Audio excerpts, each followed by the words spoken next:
Good Thursday morning. It's 6 o'clock. Welcome to Montana This Morning. I'm Victoria Hill. Thank you so much for getting your day started with us. And good morning to Miller as well. Miller, what does your sign say now?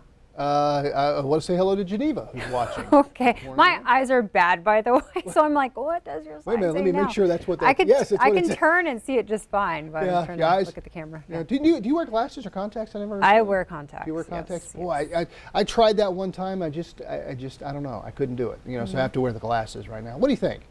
Should I try to do the contacts? I don't know. This is what I look like without the glasses. Of course, I'm blind as a bat right now. Is that Elvis Presley? Oh, no, it's Miller. Oh, my gosh.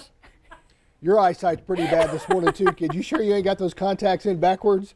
Oh, my goodness. I can do the lip, though. I do, yeah. All right. There, Priscilla. Elvis, give us the forecast. You're so pretty. You look like my mama, except different. All right. Live look down there at downtown Billings, courtesy of the Stockman Bank weather cam. Not a bad start out there. It is cold, 27 right now. Winds out of the east at about 3 miles an hour, nice and dry. Though we may see a few flurries as we go along this morning. A better opportunity later this afternoon, really this evening through tomorrow morning, where we could see some of that snow. Not a lot of accumulation expected here in Billings, maybe half an inch, and that may be stretching it. Yesterday, look at that as we go inside the numbers. Our high got up to about 51, just crazy weather temperatures, but that's going to change today as that cold Canadian air will come in and cool us down. Right now we're looking at temperatures in the 20s, 30s, and some teens as well.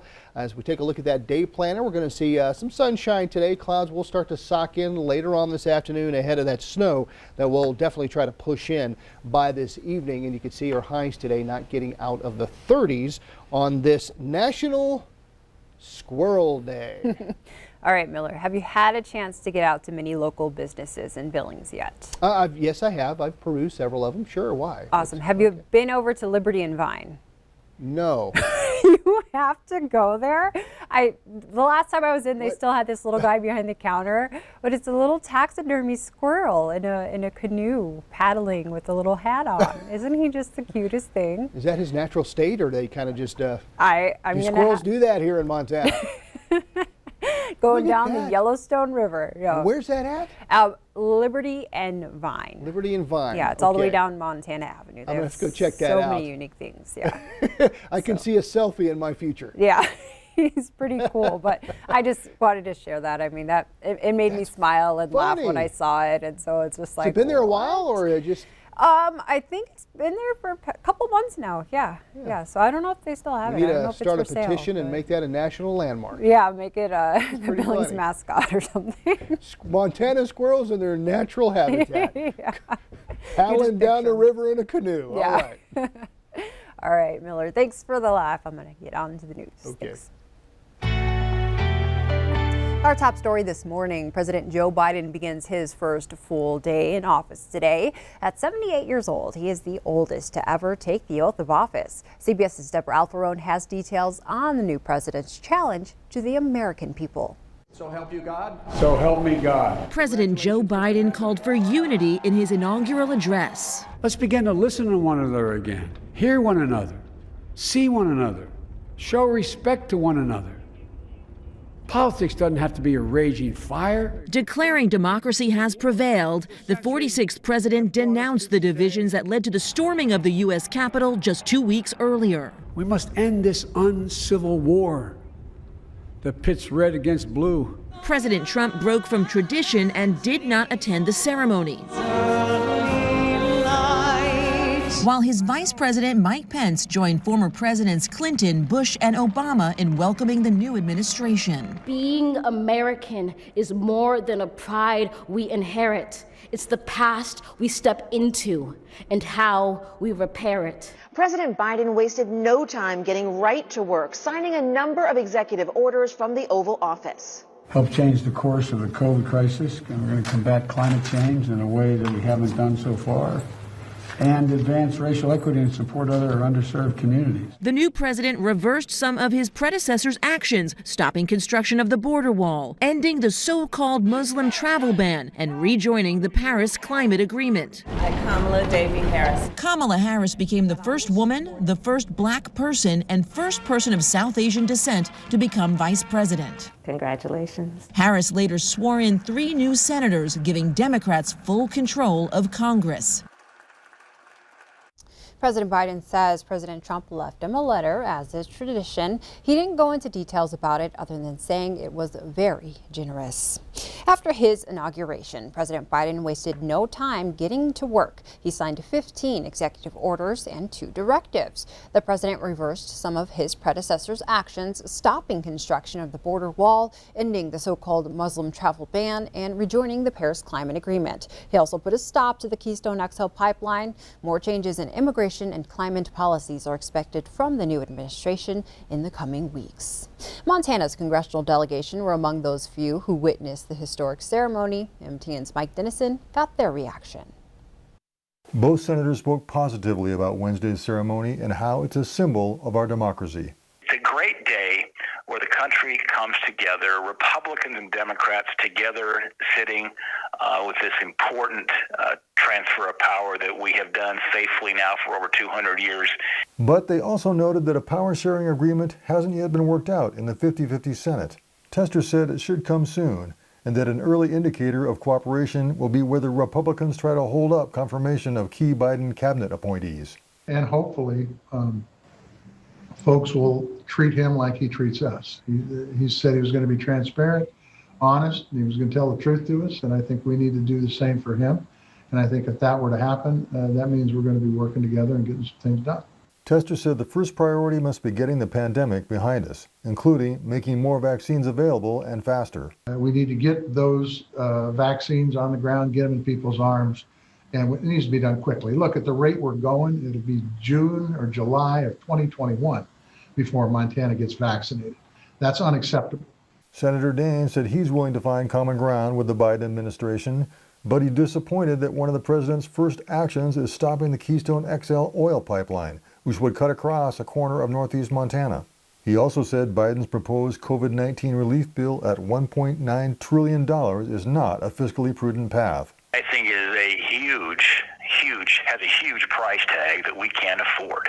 We've already pushed out nearly $4 trillion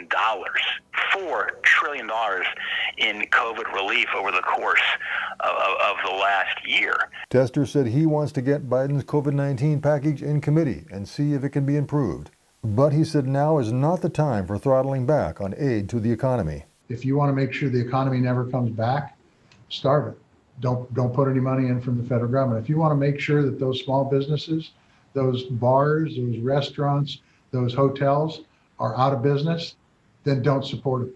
Above all, Tester said the 50-50 split in the Senate means the body must find ways to agree on steps to move the country forward and leave behind years of often bitter disagreement and very little real work done on the Senate floor or in committees.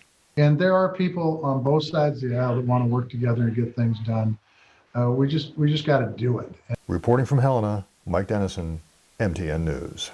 Montana Congressman Matt Rosendale, who also attended the inauguration, said in a statement that he will hold President Biden and Vice President Harris in his thoughts and prayers as they begin to lead our nation. In other news, there have been 0 flu cases reported in Montana this year. Local health leaders say there are a few reasons. 1, because COVID-19 and the flu are spread the same way. Social distancing measures may have stopped it from spreading quickly. 2, COVID-19 is a primary virus circulating here right now, and the flu hasn't overtaken it yet. And finally, testing could play a factor. Someone with flu-like symptoms may opt for a COVID-19 test, and if that comes back negative, most won't get tested for the flu on top of that. While many eyes are looking to speed up COVID-19 vaccinations, not everyone is willing to get the shot. That includes some healthcare workers. Reporter Alexa Liaco is asking why they're hesitant. The vaccine rollout is on. Doctors and nurses are lining up for the shot, but not all healthcare workers are on board. Heart surgeon Stephen Noble is one of them. I choose for my family and I to wait to get the vaccine. His decision months in the making. I listened to the CDC, the FDA. I sat in on those virtual conferences. But his lingering questions outweighed any answers he could find. We don't know how this vaccine is going to affect us. He worries data from some trials may not be complete. The trial in and of itself was supposed to be a 2-year trial. There's the experience of being a researcher, having spent time in the lab. You understand that there's what we do in the lab or in the trial, in the study, and what we do in real life. Despite Dr. Noble's concerns, Moderna's trial showed its vaccine was 94% effective and Pfizer's vaccine was 95% effective in preventing COVID-19. Dr. Anthony Fauci received the Moderna vaccine himself. He told Americans the protection from the shot could be life-saving for millions. But for Noble, who is part of a group providing healthcare resources and information to minority communities, he believes there's no way to tell now if the vaccine rollout will be as successful as the trials. When you have a trial, everything is so controlled. Getting the shot on day 0, then getting another shot on day 21, day 28. But in real life, it's very difficult for everyone to come in on that specific time at that specific date. He believes if the majority of the country isn't vaccinated properly, it isn't worth taking the risk. And if we can't deliver the vaccine in the same exact way that the trial was done, are we doing, good medicine? Other healthcare professionals have similar questions. A recent study by the Kaiser Family Foundation found nearly 1 in 3 frontline healthcare workers was not getting the vaccine right away, a higher percentage than the general public. The hesitancy isn't in the vaccine, but it's the system in which this vaccine was created. It's a system that has perpetuated healthcare disparities, racial discrimination, and all these other things. And so now at this 11th hour, as we're in overtime, the ask of, the community to trust and dive in can be difficult. Still, Noble says he believes the vaccine will work, even if he needs more data to accept the science. I've never been in doubt of the vaccines working, but because they work in the lab doesn't mean they're going to work the same way in real life. Going forward, we need to do the things that we know that work. Masking up, hand hygiene, and social distancing. He hopes each member of the community will make their choice to get vaccinated based on their own health, remembering that even with the shot, COVID-19 is still a threat. I'm Alexa Liaco reporting.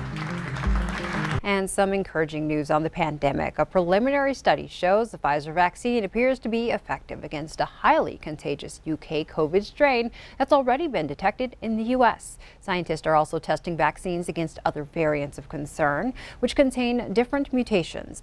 Eventually, it's expected the virus could pick up enough significant mutations that vaccine makers might need to update their immunizations.